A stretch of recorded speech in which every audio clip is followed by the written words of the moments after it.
если она красивая, но платят 500 часов. Это не я получаю. Ну, платят побольше, а я еще посреднику оставляю. Понимаешь, тот человек, который меня отправляет, делает документы.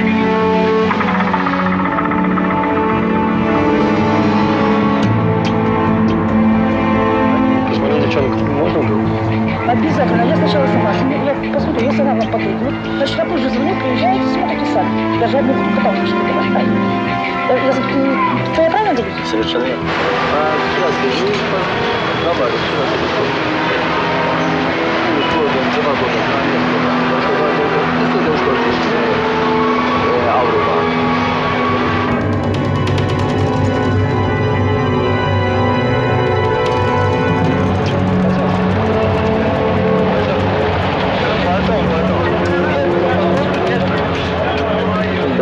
It's a very profitable business.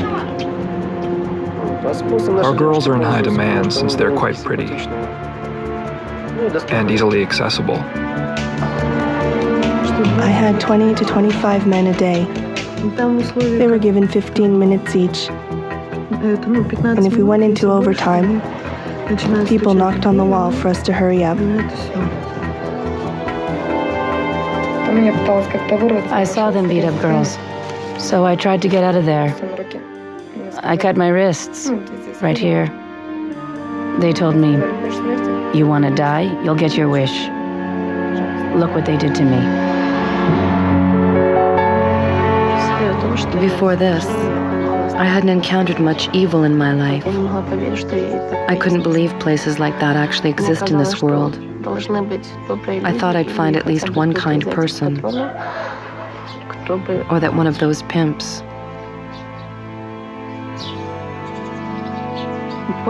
would set me free.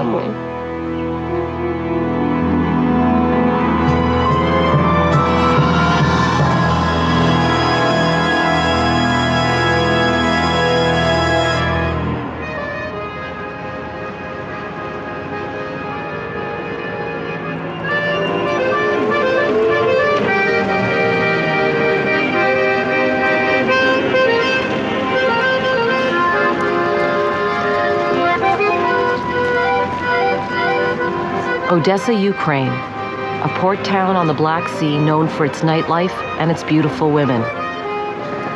But there is a more sinister side to Odessa. Odessa is the organized crime capital of the former Soviet Union. We've come here because Ukraine is one of the largest suppliers of trafficked women into the global sex trade.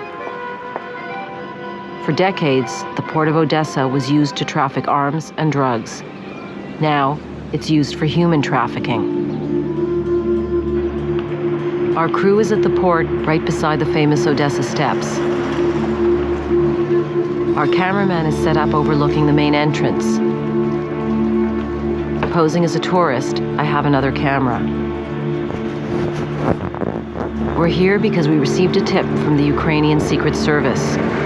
Frustrated with their lack of jurisdiction in Turkey, they've given us details about a suspected sex trader who regularly uses the port of Odessa to traffic young women to Turkey. Her name is Pasha.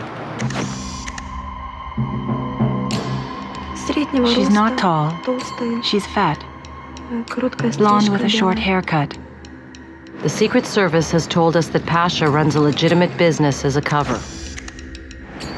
She helps men and women from the former Soviet Union find domestic work in Turkey.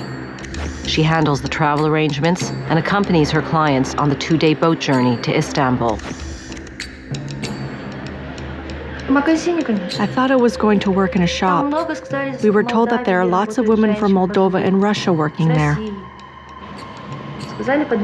We were told that we could earn $200 a month. She bought tickets for us. We waited till evening. There were young and old people with us. We were going for work, but we didn't know why everyone else was going. Most of Pasha's group are destined for work as domestics in Istanbul. But if our source is correct, some of these young women with Pasha are headed for a far worse fate. 2 floors above Pasha and her group, an office has been set up to deal with victims of sex trafficking. Today, the office is visited by VRL, a man whose wife has been sold into the sex trade. Когда она выехала? Она выехала 12 июня из Одессы на теплоходе на Каледонии. Она одна уехала? С ним приехала, с Владом. А она уехала с Владом? Кто такой Влад? Знакомый, который продал мою жену. Ну, это вы говорите. VRL's nightmare began when his friend Vlad, who had traveled to Turkey with his wife, called him. Позвонил он в воскресенье. Сказал, я продал твою жену. Он сказал, что продал? Да, я продал твою жену. И жена ваша уехала, я знаю, беременная. Да. Какой срок? Уже почти 5 месяцев. Где-то 4,5, где-то так. Ну да, месяц уже почти пришел. VRL's wife Katya went to Turkey to buy merchandise to sell at her mother's market stall. И с Владом они поехали в Турцию. Vlad and my wife went to Turkey to buy some supplies wholesale. Тетради, ручки. Pens, notebooks, etc. Говорит, я тоже буду. Vlad told me, I'm going there anyway, so I can take your wife along, so she won't have any trouble. I know Turkish, I'll help her. Он позвонил и сказал, что он ее продал. Then he called and said that he had sold her for $1,000. He didn't look like a person who'd do something like that. An ordinary, quiet man speaks normally. If I had the slightest doubt, I wouldn't have let her go with him.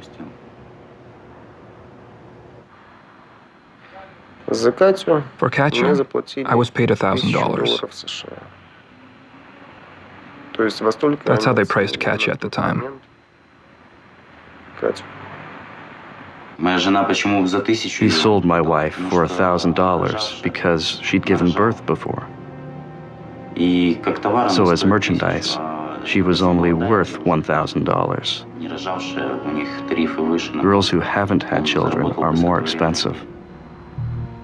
Vlad found out that the woman he had sold Katya to had in turn resold her to a notoriously violent pimp called Apo. Apo is a person without a shred of human decency. He has no principles whatsoever. At times he can be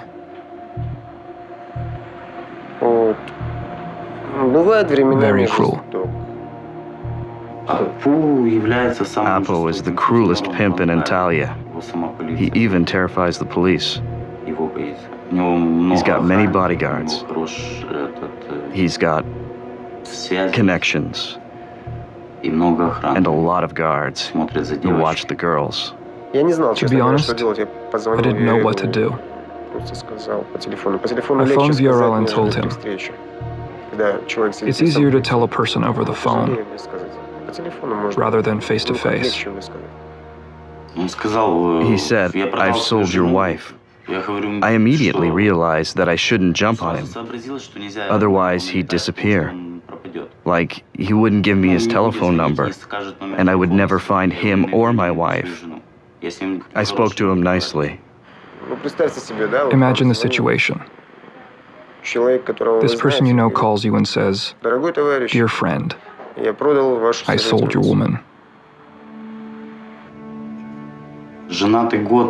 We've been married for a year. She's pregnant with my child.